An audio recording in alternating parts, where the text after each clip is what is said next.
let's talk about what we got for record store day. What we got? What we got, what we picked up, what we purchased, Bestowed upon us. what we purchased for record store day. First thing on the list. Oh. This is John Legend's once again.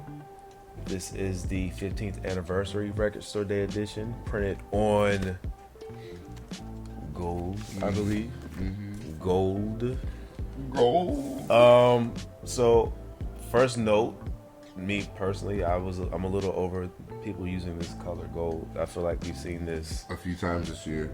yeah. Last year. Well, yeah, I think Mariah Carey had it for Butterfly. I think Usher just had this for Confessions. And now this one. It doesn't look bad. I'm just kind of over that color, but even if it I don't know, it could have been a different color. It could have just been whatever color this is. like the text or whatever, the color of the text, yeah. That would have been pretty. To me. Yeah, no, I would take that. I mean, black. I don't have a problem with it. I don't have a problem with it. It's just the fact that it Really just try to add a little something. Yeah, it's starting to get repetitive. But yeah, so this is John Legend's second album. Thoughts on this? Well, first of all, you remember this album when it first came out? Yeah, I do. And how did you feel about it then? I didn't care for it then. Well, you know what? So I think there's a difference. And I didn't care for the album, but that doesn't mean I thought it was a bad album. I think sometimes it comes down to taste in music. And I recognize that sometimes I like things or I may not like things that other people like, and I can see why others like it. For whatever reason, it just wasn't for me. That's how I feel about this album. A lot of people seem to like it, and I just did not get the hype, especially coming from such a R&B heavy album, like Get Lifted. Right. His first album, Get Lifted. Yeah. It was very soulful R&B. It was coming off, tail end of Kanye West, The College Dropout. So it was just a lot. I wanted more of that, or at least that to evolve. And he just switched gears completely on this album to me a little bit, which is perfectly fine. I'm all for it. He evolved, just not in the way that I wanted him to, which is a little selfish or whatever. But yeah, it just wasn't for me. It went more so like in a pop direction, which I'm all for pop music and shit, but for whatever reason, I just didn't care for it too much. So he did it really fast. He went pop very fast. Yeah, because this album came out in 2006. Right. And Get Lifted came out at the end of 2004. So it was like, what, barely 2 years until we got, this. Right. So it was like, what the hell, kind of. But I listened to it again, and it sounds amazing on vinyl. I'll give it that. I'm still not sure if it's my favorite album from him.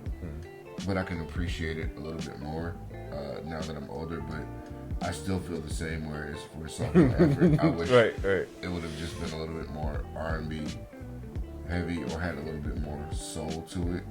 But it seemed to try to cater to the Grammys, if that makes sense. Right. You know what I mean by that. So I get it. What about you? No, same. I didn't really care for this album when it first came out. And it had nothing to do with quality. I think I just think I had bad taste back then. I feel like I was just in a different mindset. I was too young to really appreciate this type of music and to really receive it in a way that was meaningful. But revisiting it on vinyl, I did appreciate it just a little bit more. I would say Save Room. I'm just gonna pick this up so I can look at the tracks. Save Room was the song that I always hated when it first came out.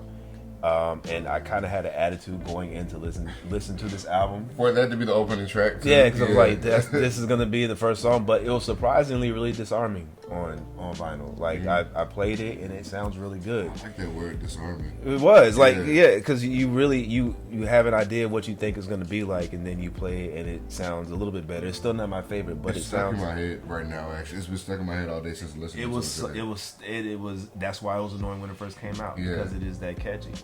But no, I actually really enjoyed hearing it. The one thing that John Legend does well across the board, the one thing that he does well for all his albums, I think, is his use of live instruments. And regardless if you like the album or not, you can't really listen to it and say it's a bad album just because it normally sounds good. It's normally well produced.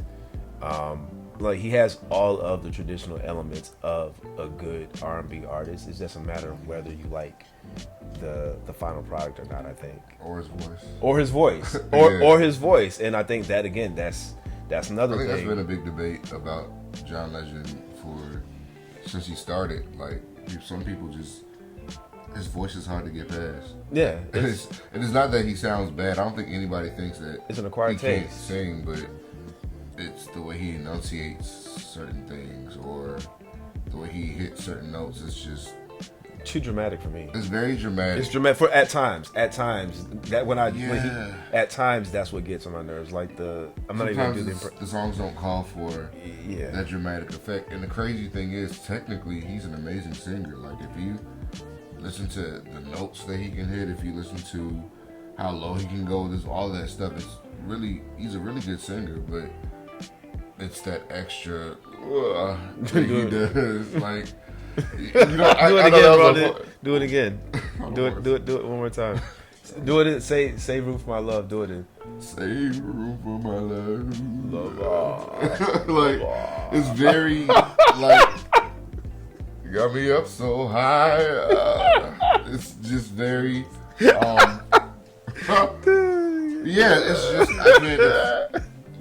you can't even explain it. You have to hear it in order to. No, people know what you're talking about. People know exactly what you're talking about. Like it is an acquired taste, and again, like technically, if he took that shit out, I think he would be one of the dopest R&B singers out there. But because of that, it's just not. Some people just are missing out on actually some good music from him because he does that shit. What I will say is he's one of those rare artists that sounds 10 times better live than he does on his albums. So he puts on a great show too. He's always. I haven't seen him in a long time, but yeah, the last few times that I did see him, he was really good. It's an acquired taste. I can't really say anything bad about him. He doesn't make bad music per se. This one, I would say, for standouts did anything stand out on your revisit to this album? Slow Dance is a cop out because I feel like a lot of people know this song, but I really enjoyed hearing that one, as well as Coming Home and Another Again. All right, yeah. So mine was Maxine. I actually really enjoyed hearing that one. Maxine. I didn't know, so I didn't catch this when it first came out, but Will.i.am is all over this album. Yeah, which was I remember hearing about that when it came out, and it made sense. It sounds like now, but back then I didn't catch that. Yeah, I forgot about that. Actually. Yeah, Will.i.am is all over this album. I think Raphael Sadiq's on Kanye West was on one. He was on the one that I actually enjoyed when it first came out. Another Again. Yeah. So that was the one which sounds like an extension of, or sounds like something from Get Lifted. Exactly. But yeah, overall, I still feel the same about the album. I do like it's. All that to say. No, it's not bad. It's not bad. It's a good pressing. He's a good artist. So I mean, I can't really. If you're into John Legend or you're into this album, it's worth having.